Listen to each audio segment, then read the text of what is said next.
awareness, and you take this worldview, your life will become a reflection of that worldview. Your consciousness will slowly begin to shut down until you're in a state that resembles sleep or hypnosis. And you will have all kinds of susceptibility to techniques of mind control, which I'll be talking about.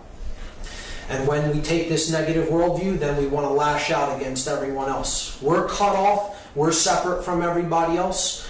We're in a state of internal confusion because our consciousness is shut down. And then we want control. We want to feel better about ourselves by taking external control over someone else. And all that's doing is ignoring the basic problem. The basic problem that a controller does not know oneself. They don't really understand the modalities of consciousness that are indwelling within them. And because they're in that state of internal confusion, then they seek for external control over others.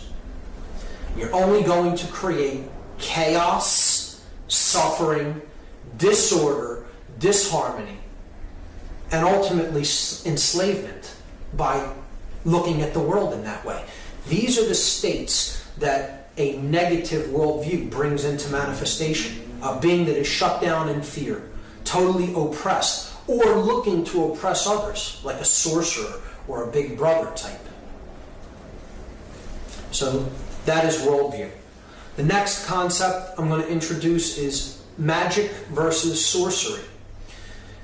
These are very real forces. These are very real energies that are being used all around us at all times in the world. And they're very real, but they're quite different from the Hollywood interpretation or definition. A real magician or sorcerer isn't, casting lightning bolts from his fingertips, but he is using forces at work in the world to create what he wishes to create. And here's the definition of magic. This is what magic actually is in the real world. Magic is a science. It's a science and art of influencing change to occur in accordance with the will. Now that's a very important term there at the end. Will with a capital W. Okay? Whole books, whole volumes have pretty much been written about what that means. And this does not mean the practitioner's egoic will. My will, my desire, what I want to see happen, what I want to see done. This is the will of the energy of creation. It is the will of love. It is the will of that polar force that wants to create order, the divine intelligence inherent in creation, in the energy of creation. Now, you can call that whatever you want. I have no problem calling that God. I have no problem calling that the divine. This is the divine will. But you could think of it however you wish to think of it. So that's what magic is. The science and art of influencing change to occur in accordance with the will, capital W, the divine will. Let thy will be done, not my egoic will. Okay? Magic's goal is the state of non-dualism. We talked about this before. This is the state of dominion, the state of not being able to be torn apart internally. This is the state of as you think, so you feel, and so you act. You are non-dual. You are one within.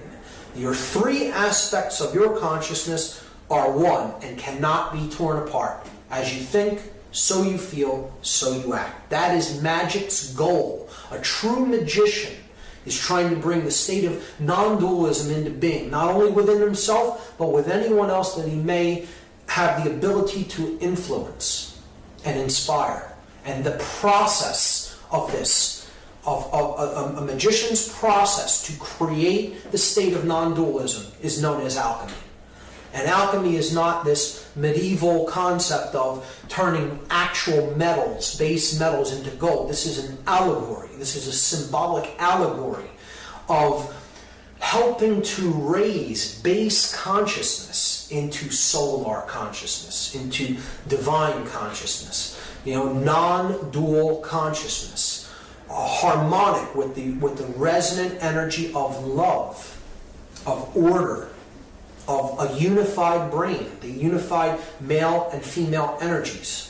So that's what an alchemist is really trying to do. He is attempting to inspire others and be an influence for them to raise their consciousness up to a higher level. That's what the process of alchemy is. And that's a magician's vehicle for doing his work to accomplish non-dualism. The opposite of magic is sorcery. And as you see here, the definition is almost identical. Sorcery is the science and art of influencing change to occur in accordance with the will. And you'll notice that the will is no longer capitalized, lowercase w, okay, because this form of will is not the capital W will. It is not the divine energy. It is not the divine aspect of creation, the divine will. This is the sorcerer's own egoic desires, what I want to accomplish for my ends. Let not thy will be done, let my will be done. So sorcery also has a goal, and what it is trying to create and bring into the world is the state of opposition. Opposition is the state when polar forces are at war with each other, and there is struggle, there is conflict, there is suffering, there is chaos. Moreover, it means that sorcery wants to create, and a sorcerer wishes to create an opposition within an individual. This is the opposition that takes place within us. We aren't unified in the way we think, feel, and act. We may think a certain way or feel a certain way about something, and yet we do something that's in opposition to that. So we're torn apart from within. The three aspects of our consciousness are not unified as one. They are torn apart. So in that aspect, the person is in internal opposition, or they are crucified within themselves. It can be seen as. And the actual methodologies that are used to accomplish this state of opposition, both within an individual and in the external world, is the sorcerer's tools of illusion and manipulation. It is getting people to believe in something that simply is not real and that does not serve their interest in the world, does not serve who we are and how we are really meant to live. And it creates disharmony and strife and suffering in the world. They want to try to get people to believe that way because it may benefit them. Even though it doesn't benefit the whole, it may benefit them so that they profit and they come out on top and everyone else suffers. That's what a sorcerer is really trying to do. And they use illusion and manipulation, playing people off against each other, manipulating them, getting them to see things that they want them to, in a way that they want them to see it, getting them to believe in things that aren't real, don't serve them, and yet then people develop an attachment to it. And that's really what creates all suffering. So that's what magic and sorcery is really about as they are used in the real world. So the next concept in consciousness that we have to understand is what really keeps us as a species in a state of general unconsciousness. What are the barriers to our self-realization? And look at the word realization. I'll be talking a lot about the meaning of words going forward in the presentation. To use one's real eyes, to realize something. When we realize it, we are making it real, realizing it. Okay? So it's bringing something into manifestation. Well, what are our barriers to realizing the true self, the true essence of who we are? The barriers to the realization of the true self. Okay, not the egoic self, but the real essence of who we are. Here are the 4 main barriers to the realization of the true self. The 5 sense illusion, ego identification, the prison of the left brain, and institutionalized belief systems, which we've already talked a bit about. So I'll take them in order. The 5 sense illusion is the first barrier to the realization of the true self.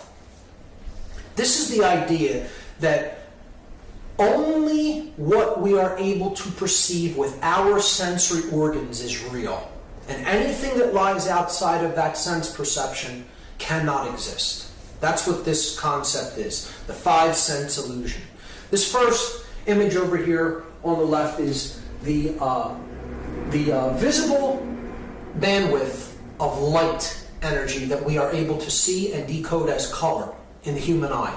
And you see, this is a blow-up of it here, but over here, this little strip right here, okay, is in fact all of the visible colors of light that the human eye can perceive.